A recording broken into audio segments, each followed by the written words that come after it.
नेहा की एक गरीब परिवार में नई नई शादी हुई थी। बहू, मुंह दिखाई की रस्म तो ठीक तरीके से निपट गई। अब बारी है तेरी पहली रसोई की। तेरे ससुर जी, तेरे जेठ जेठानी और पति सभी लोग खाने का इंतजार कर रहे हैं। हाँ सासू माँ, मैं अभी खाना बनाती हूँ सबके लिए। नेहा की ससुराल एक गांव में थी। एक कच्चा सा टूटा फूटा मकान था। नेहा भी ज्यादा अमीर खानदान की नहीं थी। खैर, नेहा इधर उधर जाकर रसोई ढूंढने लगी। तभी उसके पति मुरली ने उससे कहा, अरे नेहा, इधर उधर क्या देख रही हो? अरे मैं रसोई घर ढूंढ रही हूँ। चलो चलो, मैं तुम्हें दिखाता हूँ रसोई घर। मुरली नेहा को घर के बाहर आंगन में ले गया, जहाँ पर एक मिट्टी का चूल्हा बना हुआ था।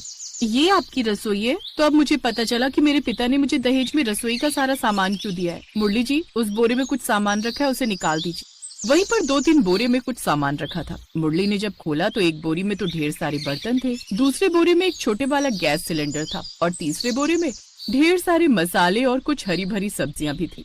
अब यहाँ मैं खुले में तो खाना बना नहीं सकती। ऐसा कीजिए, चारों तरफ बांस गाड़ कर चारों तरफ से कपड़े से घेर दीजिए, ताकि मैं सुकून से अंदर बैठकर खाना बना सकूं। मुरली ने आंगन में चारों कोनों पर लकड़ी के बांस लगा दिए, फिर कपड़े से ही तंबू बनाकर एक रसोई घर बना दिया। अब रसोई घर में सारा सामान भी नेहा का ही था। उसने सभी के लिए खाना बनाया और सभी को खाना बहुत पसंद भी आया। खाना बहुत स्वादिष्ट है। देवरानी जी तो अपने साथ पूरी रसोई ले आई। वैसे ही अच्छा रहा। इस घर में हम लोग अभी तक कच्ची मिट्टी के चूल्हे में बाहर खुले आंगन में खाना बनाते थे, अब आराम रहेगा। नेहा की नई नई शादी हुई थी, इसीलिए वो उस वक्त कुछ नहीं बोली। सिर्फ मुस्कुराकर उसने सभी का अभिवादन स्वीकार किया। आज नेहा और मुरली की सुहागरात थी। सुहागरात के अगले दिन सुबह सुबह उसकी जेठानी रसोई घर की तरफ गई और गैस जलाकर चाय बनानी शुरू कर दी। भाभी, ये क्या कर रही हैं आप? अरे नेहा, मुझे लगा तू थक गई होगी, इसलिए मैं ही सबके लिए चाय बना देती हूँ। वो सब तो ठीक है भाभी, लेकिन ये रसोई घर मेरा है। आपने कभी सपने में भी गैस सिलेंडर और इतने अच्छे अच्छे बर्तन देखे हैं? तुम मेरी बेइज्जती कर रही हो। अपने मायके से दहेज में रसोई का सामान क्या ले आई? खुद को बहुत बड़ी महारानी समझने लगी। नेहा ने सबके लिए चाय बनाई। जब बारी आई खाना बनाने की, तब उसकी सास धोखे से उसके रसोई घर में पहुंच गई। चलो, ये अच्छा रहा, बहू अपने साथ पूरा रसोई घर ले आई है। तभी वहाँ पर नेहा आ गई। सासू माँ, मेरे रसोई घर में आप क्या कर रही हैं? तुम्हारा रसोई घर? ये कैसी बातें कर रही है बहू? मेरे घर वालों ने मुझे दहेज में रसोई क्या दे दी? घर की सारी औरतों की नजर मेरे रसोई घर की तरफ ही रहती है। आज के बाद कोई भी मेरे रसोई घर की तरफ झांकेगा भी नहीं। उसकी सास को कुछ भी समझ में नहीं आया। वो बेचारी सीधी सादी थी, बिना कुछ बोले वहाँ से वापस आ गई। अब दोपहर का पूरा खाना नेहा ने अकेले ही बनाया। ऐसे दिन बीतते जा रहे थे। नेहा किसी को भी अपने रसोई घर में घुसने नहीं देती थी। इसी वजह से घर के सभी सदस्यों का खाना नेहा को अकेले ही बनाना पड़ता था। फिर एक रात उसने अपने पति मुरली से कहा, देखिए, घर में इतने सारे लोग रहते हैं और सबका खाना मुझे ही बनाना पड़ता है। ये कब तक चलता रहेगा? नेहा, तुम अपनी रसोई में किसी को घुसने ही नहीं देती हो, तो भला कौन तुम्हारी मदद करेगा? वो रसोई मेरी है, तो मैं भला किसी और को अपनी रसोई में क्यों घुसने दूं? ये तुम कैसी बातें कर रही हो नेहा? मैंने तो तुम्हें एक समझदार लड़की समझा था, और तुम हो कि एक रसोई के पीछे पागल हुई पड़ी हो। अरे भाभी, तुम्हारी रसोई का सारा सामान चोरी करके भाग जाएंगी क्या? मुझे कुछ नहीं सुनना। बड़े भैया से कह दो कि वो अपने खाने पीने का इंतजाम अलग से कर ले। मुरली उस वक्त कुछ नहीं बोला और चुपचाप सो गया। अगले दिन वो अपने खेतों में अकेले बैठकर कुछ सोचने लगा। मैंने कभी सपने में भी नहीं सोचा था कि नेहा इस तरह की निकलेगी। यही सब सोचते सोचते काफी वक्त बीत गया और मुरली अपने घर वापस चला गया।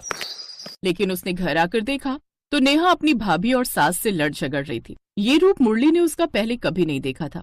नेहा, ये क्या कर रही हो तुम? तुम्हें अपनी भाभी और माँ से बात करने की तमीज नहीं है क्या? मैंने तुमसे कल ही कहा था कि हम दोनों की रसोइयों को अलग अलग हो जाना चाहिए। मैं अपनी दहेज की रसोई में किसी की भी नजर नहीं लगने देना चाहती। जब देखो तब ये दोनों मेरी रसोई में घुसने की कोशिश करती रहती हैं। बहू, ये सब क्या बोल रही है तू? हम सबको हमेशा मिलजुल कर रहना चाहिए, और सब अपने ही लोग हैं भाई। तेरी रसोई का सामान लेकर कोई भाग थोड़े ही जाएगा। मुझे सबसे ज्यादा अपने दहेज की रसोई प्यारी है। इससे बढ़कर मेरी जिंदगी में और कुछ भी नहीं।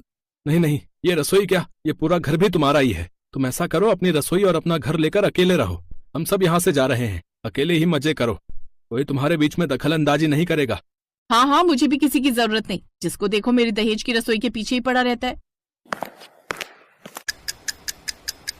घर के सारे लोग मुरली को समझाते रहे, लेकिन मुरली का गुस्सा अब हद से ज्यादा बढ़ चुका था। उसने जल्दी जल्दी अपना, अपने माता पिता का और भैया भाभी का सबका सामान पैक किया और सबको लेकर वहाँ से निकल गया। नेहा अब उस घर में अकेली बची थी। अब मैं इस घर में अकेली रहूंगी, और मुरली का क्या है, वो 2-3 दिन में मेरे पास आ ही जाएगा। गांव से थोड़ी दूर पर मुरली के परिवार का खेत था। वहीं पर वो लोग तंबू बनाकर रहने लगे। वहीं पर उन लोगों ने कच्ची मिट्टी का चूल्हा बना लिया और खाना बनाने लगे। उन लोगों की तो गरीबी में रहने की आदत थी, इसीलिए वो लोग अपनी जिंदगी वहाँ पर फिर से उसी तरह जीने लगे। मुरली, मुझे लगता है तूने गलत किया है बहू के साथ। नहीं माँ, मैंने बिल्कुल सही किया है। इससे अच्छा तो मैं शादी ही नहीं करता। दहेज में रसोई क्या ले आई, अपने आप को बहुत बड़ी महारानी समझने लगी।